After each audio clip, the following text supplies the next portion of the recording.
ବର୍ଷା ଧୋଇଦେଲା ଅନେକ ଚାଷୀଙ୍କ ସ୍ୱପ୍ନ ଉଜାଡ଼ିଦେଲା ସଂସାର। ଏବେ ତ୍ରାହି ତ୍ରାହି ଡାକିଲେଣି ଚାଷୀ କୂଳ। ଆଠଗଡ଼ ବ୍ଲକ ପୁରୁଣା ପତଣ୍ଡା ଅଞ୍ଚଳରେ ଚାଷୀ ନିରାଶ। ସାପୁଆ ନଦୀରେ ଜଳସ୍ତର ବୃଦ୍ଧି ହେବାରୁ ଶହ ଶହ ଏକର ପରିବା ଚାଷ ନଷ୍ଟ ହୋଇଯାଇଛି। ତେବେ କିଭଳି ରହିଛି ସ୍ଥିତି, ଚାଷୀଙ୍କ ସହ ଅଧିକ ଆଲୋଚନା କରିଛନ୍ତି ଆମ ଆଠଗଡ଼ ପ୍ରତିନିଧି ମନୋରଞ୍ଜନ ମହାନ୍ତି। ଦାଉ ସାଜୁଛି ଲଗାଣ ବର୍ଷା, ତ୍ରାହି ତ୍ରାହି ଡାକୁଛନ୍ତି ଚାଷୀ କୂଳ।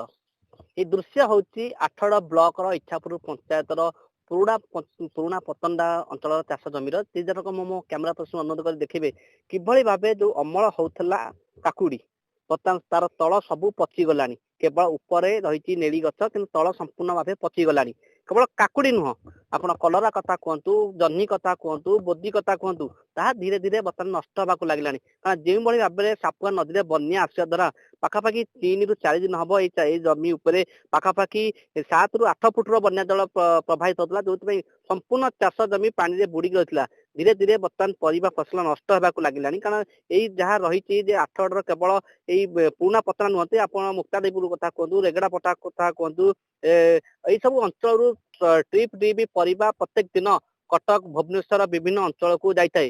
କିନ୍ତୁ ଯେଉଁଭଳି ଭାବେ ବନ୍ୟାରେ ସମ୍ପୂର୍ଣ୍ଣ ଭାବେ ପରିବା ଚାଷ ନଷ୍ଟ ହୋଇଯାଇଛି, ଚାଷୀର ମେରୁଦଣ୍ଡ ପୁରା ଭାଙ୍ଗି ଯାଇଛି। ତେବେ ଆମ ସହିତ ଅଛନ୍ତି କିଛି ଚାଷୀ ଅଛନ୍ତି, ତାଙ୍କ ସହିତ ଆଲୋଚନା କରିବା। କହିବେ ଆଜ୍ଞା କଣ କଣ ଆପଣ ଚାଷ କରିଥିଲେ ଅଞ୍ଚଳରେ?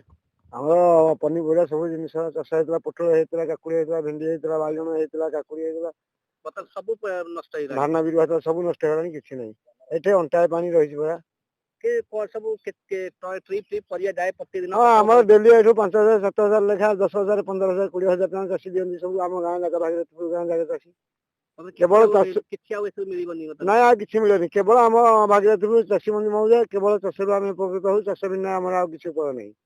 ଆପଣ ଶୁଣିଥିଲେ କିଭଳି ଭାବେ ଚାଷୀ କେବଳ ଚାଷ ଉପରେ ନିର୍ଭର କରନ୍ତି ପୁରା ଗ୍ରାମବାସୀ, କିନ୍ତୁ ଯେଉଁଭଳି ଭାବେ ବନ୍ୟାରେ କ୍ଷୟକ୍ଷତି ଅଛି, ନିଶ୍ଚିତ ଭାବେ ଚାଷୀର ମେରୁଦଣ୍ଡ ଦୋହଲି ଯାଇଛି। ଆଉ ଜଣେ ମଧ୍ୟ ଯୁବ ଚାଷୀ ଅଛନ୍ତି, କହିବେ ଆଜ୍ଞା ଏଇ ଅଞ୍ଚଳରେ କେତେ ଏକର ଚାଷ ହେଇଥିଲା? ଆଜ୍ଞା, 1 ଏକର 5 ଏକର ଭଳିଆ ଚାଷୀ କରିଥିଲେ। ସବୁ ନଷ୍ଟ ହେଇଗଲା? ସବୁ ନଷ୍ଟ। ନଦୀ ବଢି ପାଣି ଆସିଲା, 3 ଦିନ 4 ଦିନ କାଳ ପାଣି ବୁଡିକି ରହିଲା।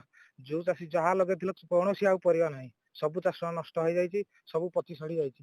ଏ ଦେଖନ୍ତୁ ସବୁ ସଢି ଯାଇଛି। ଖରା ଦିନ ଥିଲା, ପରିବା ସହିତ ମିଶିକି ଖରା ଦିନରେ ପାଣିର ଅଭାବ, ସେଇଥିରେ ଖରା ତରାରେ ପିଲା ଛୁଆଙ୍କୁ ଲଗେଇକି ଆମେ ପାଣି ମଡେଇଥିଲୁ, ସାର ଔଷଧ କରିଥିଲୁ। ଆଜ୍ଞା, କରଜ ଋଣ କରିକି ଚାଷବାସ କାର୍ଯ୍ୟ କରିଥିଲୁ। ତେବେ ଏଇଭଳିଆ ପରିସ୍ଥିତି ଅମଳ ଟାଇମରେ ବର୍ଷାରେ ଆସିଲା, ସବୁ ନଷ୍ଟ ହେଇଗଲା। ଆମେ କେମିତି ଋଣ ସୁଝିବୁ? ଆଉ କିଛି ଏଥିରୁ ଅମଳ ପଇସା ହବନି, ଲାଭ ତ ଲାଭ, ମୂଳ ବି କିଛି ଆସିବନି ଏଥିରୁ। ଆଜ୍ଞା, ଚାଷୀର କିଭଳି ରହିଛି ପ୍ରତିକ୍ରିୟା, କିଭଳି ଭାବେ ଚାଷ କଲେ କେତେ ଦୁଃଖ ଏବଂ କିଭଳି ଭାବେ ଯୋଉ ଅମଳକ୍ଷମ ବେଳକୁ ନିଜର ସୁନାର ଫସଲ ଉଜୁଡି ଯାଇଛି। ଆଉ ଜଣେ ମଧ୍ୟ ଚାଷୀ ଅଛନ୍ତି, କହିବା ଭାଇ ଅମଳ ସମୟରେ ଉଜୁଡି ଗଲା ସୁନାର ଫସଲ, କଣ କହିବେ? ସେଟା ମୁଣ୍ଡ ଗୋଟେ ଆତ୍ମହତ୍ୟା କରିବାକୁ ଇଚ୍ଛା ହଉଛି। କଣ ସବୁ ଚାଷ କରିଥିଲେ ଅଞ୍ଚଳରେ? ସାର୍, 1 ଏକର 10 ଗୁଣ୍ଠ ଲଗେଇଥିଲି। ସେଇ ନଈରୁ ପାଣି ବୁହାଇକି ଆଜ୍ଞା ଖରା ଦିନେ କରିଥିଲି।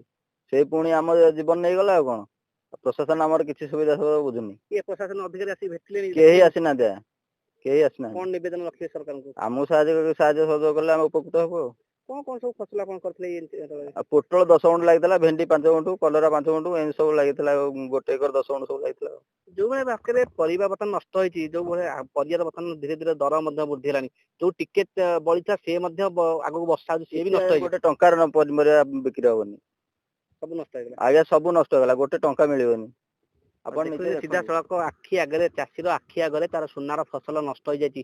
ଯେଉଁଭଳି ଭାବେ ସାପୁଆ ନଈରେ ବନ୍ୟା ଆସିବା ଦ୍ୱାରା ପାଖାପାଖି ଆଠଗଡ଼ ବ୍ଲକର 5 ରୁ 7ଟି ପଞ୍ଚାୟତର ପାଖାପାଖି 20 ରୁ ଉର୍ଦ୍ଧ୍ୱ ଗାଁର ଯୋଉ ପରିବା ଚାଷୀ ମାନେ ନାହିଁ ନଥିବା ଅସୁବିଧାର ସମ୍ମୁଖୀନ ଅଛନ୍ତି। ସେ ତୁରନ୍ତ ଚାଷୀ ମାନଙ୍କର କ୍ଷୟକ୍ଷତିର ଆକଳନ କରି ସେମାନଙ୍କୁ ତୁରନ୍ତ କ୍ଷତିପୂରଣ ଯୋଗାଇବାକୁ ସାଧାରଣରେ ଦାବି ହୋଇଛି। ଆଠଗଡ଼ରୁ ମନୋରଞ୍ଜନ ମହାନ୍ତି, ନନ୍ଦିଘୋଷ ଟିଭି।